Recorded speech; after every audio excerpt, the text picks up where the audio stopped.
Hello दोस्तों, welcome to our channel path finder for net JRF. दोस्तों, I hope आप सभी अच्छे होंगे, आपकी प्रिपरेशन है वो अच्छे से चल रही होगी। तो दोस्तों, विजेता जो बैच है उसमें हमारा जो प्रयास है वो प्रयास है कि आपको लगभग लगभग 1000 से ज़्यादा ज्योग्राफी के ऐसे कॉन्सेप्ट हैं वो क्लियर कराए जाएं, जिससे आपको आने वाले सभी एग्जाम्स में बेनिफिट रहे।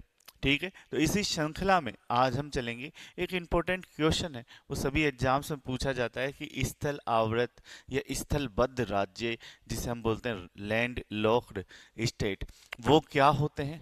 विश्व में कौन कौन से ऐसे देश हैं जो लैंड लॉक है, उनके बारे में हम जानने का प्रयास करेंगे और मानचित्र के माध्यम से भी इसे समझने का प्रयास करेंगे।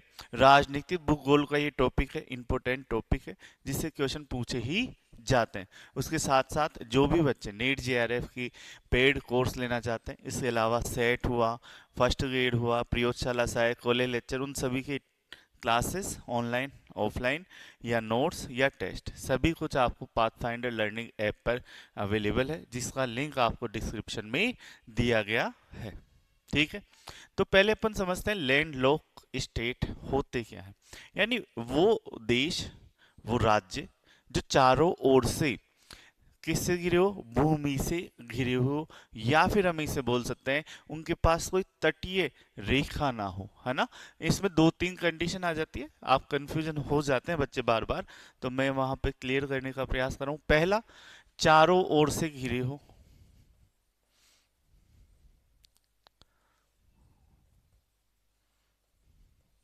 किससे, भूमि से। या हम बोल सकते हैं उनके पास कोई तटीय रेखा ना हो। और तीसरा है वो महासागरों से, महासागर या अंतर्राष्ट्रीय जलमार्ग तक पहुंच उनकी ना हो, तक सीधी पहुंच ना हो।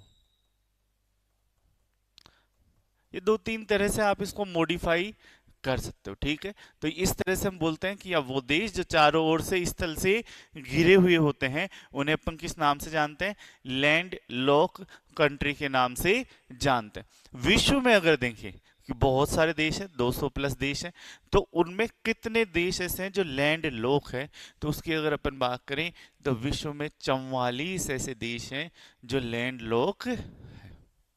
कितने देश हैं, 44। तो हम इसको फिर से समझने का प्रयास करते हैं कि स्थलबद्ध राज्य वे भौगोलिक क्षेत्र या देश होते हैं जिनकी कोई भी सीमा खुले समुद्र या महासागर से नहीं मिलती है। ये चारों ओर से केवल जमीन, या जमीन का मतलब और दूसरे देश होंगे, देशों से घिरे हुए रहते हैं। एक स्थलबद्ध देश है जिससे तटीय सीमा नहीं होती, तो अलग अलग तरह से बोलते हैं। आप इन तीन चीजों को ध्यान में रख लेना। दुनिया में कुल कितने, 44 स्थलबद्ध देश है। समुद्र तक पहुंच नहीं होने से इन देशों को अंतर्राष्ट्रीय व्यापार के लिए अपने पड़ोसी देशों पर निर्भर होना पड़ता है। जैसे नेपाल है, भूटान है ना, तो उनको अगर अंतर्राष्ट्रीय व्यापार करना है तो वो भारत के बंदरगाहों का प्रयोग करते हैं, वो सीधा तो आ नहीं सकते। ठीक है, तो ये कारण है जिसमें इनमें कोई बंदरगाह आदि नहीं होते इन देशों में, लेकिन इन्होंने दूसरे देशों का प्रयोग ये करते हैं बंदरगाहों का। जैसे भारत है,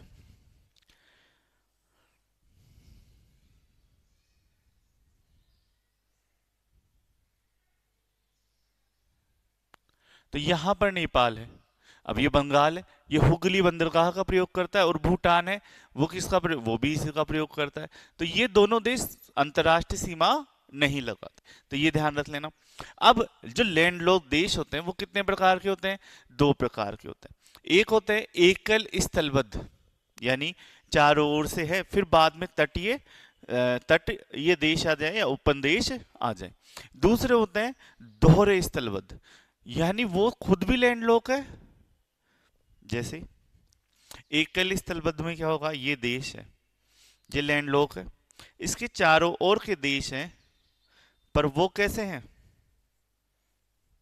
उनके बाद में फिर क्या है, समुद्र आ जाएगा।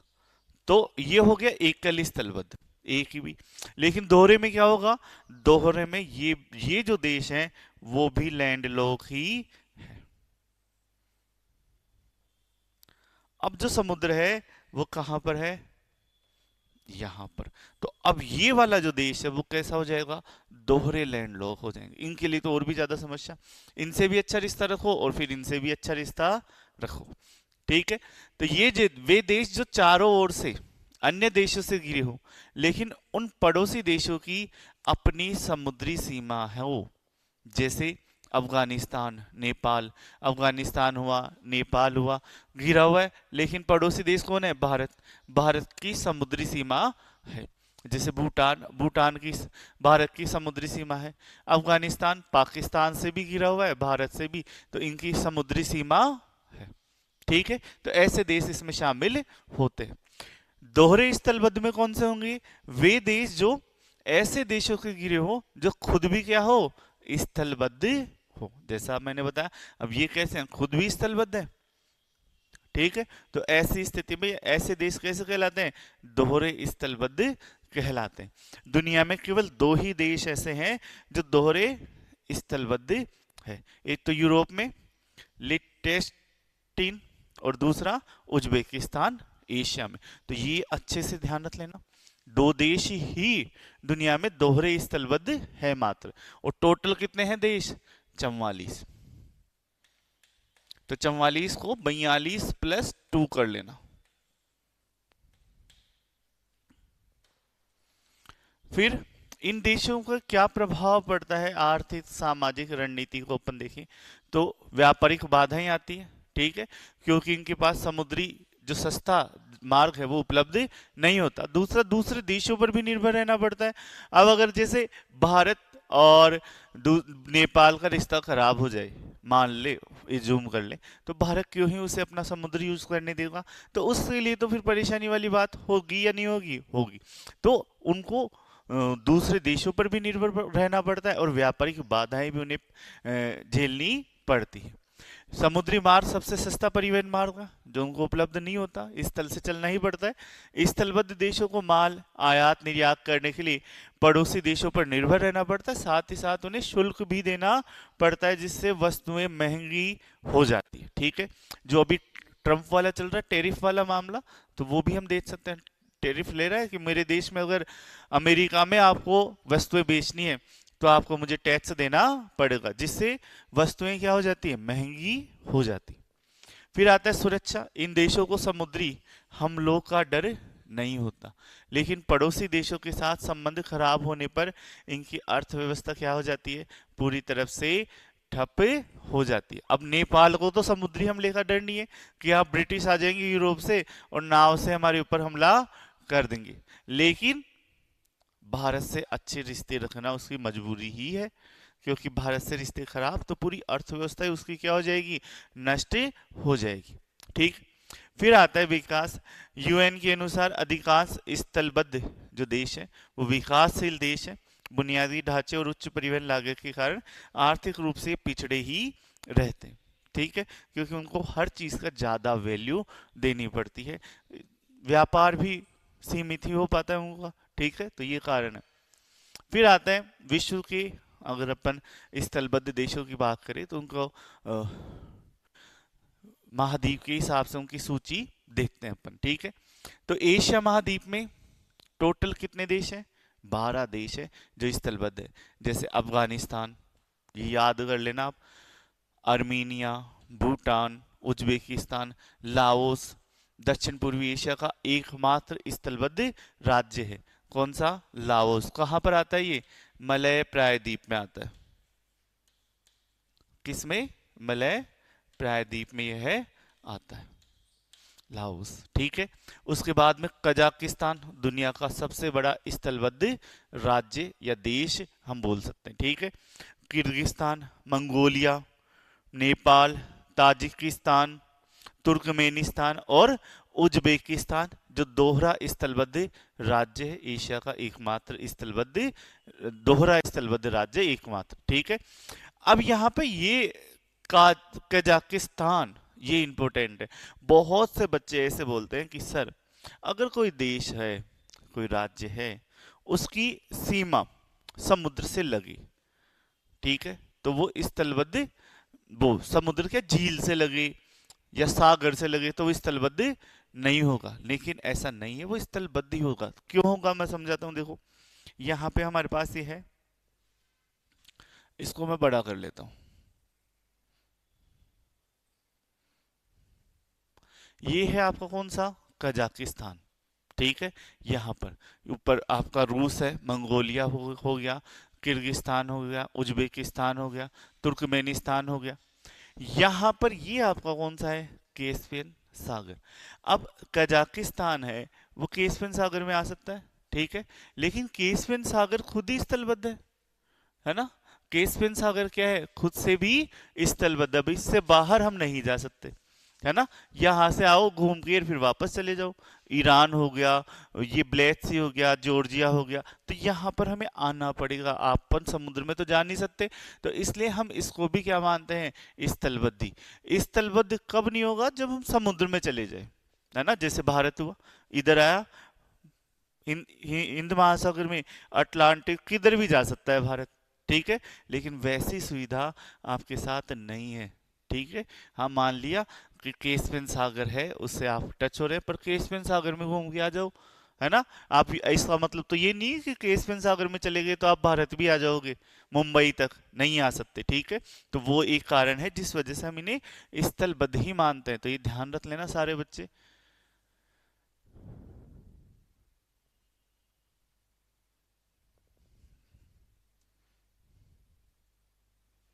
चलो,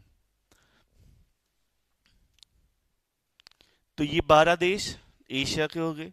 उसके बाद में यूरोप के कितने देश हैं, 14 देश है, वो यूरोप में आते हैं। जैसे ऑस्ट्रिया हो गया, बेलारूस, हंगरी, चेक गणराज्य, लेक्जमबर्ग, मोल्दोव, उत्तरी Macedonia, Serbia, Switzerland, Vatican city.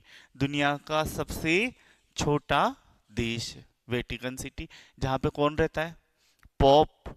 जो पॉप कौन है, ईसाई धर्मगुरु, सबसे ऊपर है ना, तो वो रहते हैं। स्लोवाकिया, सैन मेरिना, लिट लिक्टेनस्टीन, है ना, जो दोहरा स्थलबद्ध है, ठीक है। और उसके अलावा कोसोवो, ये ना, इसे आंशिक मान्यता प्राप्त ये देश है, लेकिन अपन मान लेते हैं 14 में, ठीक है। तो ये ध्यान रख लेना, ये यूरोप के हैं। सबसे ज्यादा स्थलबद्ध देश है वो कौन से महाद्वीप में है, अफ्रीकी महाद्वीप में। कितने हैं, 16। 16 स्थलबद्ध देश हमें यहाँ पे देखने को मिलते हैं, जिसमें बोत्सवाना, बुर्किना फासो, चाड, बुरुंडी, मध्य अफ्रीकी गणराज्य, मलावी, इथोपिया। इथोपिया दुनिया का सबसे अधिक आबादी वाला स्थलबद्ध देश है। तो कौन है, इथोपिया, दुनिया का सबसे अधिक आबादी वाला स्थलबद्ध देश। लोसोतो पूरी तरह से दक्षिण अफ्रीका के अंडर स्थित है। तो इसमें भी, ये भी, इस वेटिकन सिटी में कौन आता है, किसके अंडर स्थित है ये, इटली, है ना। वेटिकन सिटी किसके अंदर स्थित है, इटली। चारों ओर से ये एक ही देश से घिरा हुआ है और उसका नाम क्या है, इटली। और वैसे ही लोसोटो है, वो चारों ओर से किससे घिरा हुआ है, एक ही देश है जिसका नाम क्या है, दक्षिण अफ्रीका। माली, नाइजर, रवांडा, दक्षिणी सूडान, इस वातिनी, स्वाजीलैंड जिसको बोलते हैं, युगांडा, जाम्बिया और जिम्बाब्वे, ठीक है। फिर आते हैं दक्षिण अमेरिका। दक्षिण अमेरिका में 2 स्थलबद्ध देश हैं, ठीक है। कौन कौन से, बोलीविया और पराग्वे, ठीक है। तो ये नाम आपको याद रख लेना। साथ ही साथ एक चीज और ध्यान रख लेना, उत्तरी अमेरिका, अंटार्कटिका और ऑस्ट्रेलिया, 3 महाद्वीप है। इन तीनों महाद्वीप में कोई भी ऐसा देश नहीं है जो स्थलबद्ध हो। अंटार्कटिका में कोई देश ही नहीं है, ठीक है। लेकिन आपका ऑस्ट्रेलिया तो सिर्फ एक ही देश है, वो पूरा द्वीप है, ठीक है। और उसके साथ साथ उत्तरी अमेरिका में 4-5 देश है जो सारे तटीय सीमा लगाते हैं, ठीक है। तो इनमें कोई भी स्थलबद्ध नहीं है। अब अगर अपन भारत की बात करें तो भारत में भी बहुत से ऐसे राज्य होंगे जिनकी समुद्री सीमा नहीं लगती होंगी। तो कितने राज्य आते हैं हमारे पास? 5 राज्य ऐसे आते हैं जिनकी समुद्री सीमा नहीं लगती। तो कौन कौन से हैं जिनको अपन पूर्णतः स्थलबद्ध मानते हैं? ना तो समुद्री सीमा लगती हो ना ही अंतरराष्ट्रीय सीमा लगती हो। तो 5 राज्य जिन्हें अपन पूर्णतः स्थलबद्ध मानते हैं, कौन कौन से? हरियाणा, मध्य प्रदेश, छत्तीसगढ़, झारखंड और तेलंगाना। दिल्ली एक केंद्र शासित प्रदेश है जो कैसा है? स्थलबद्ध है।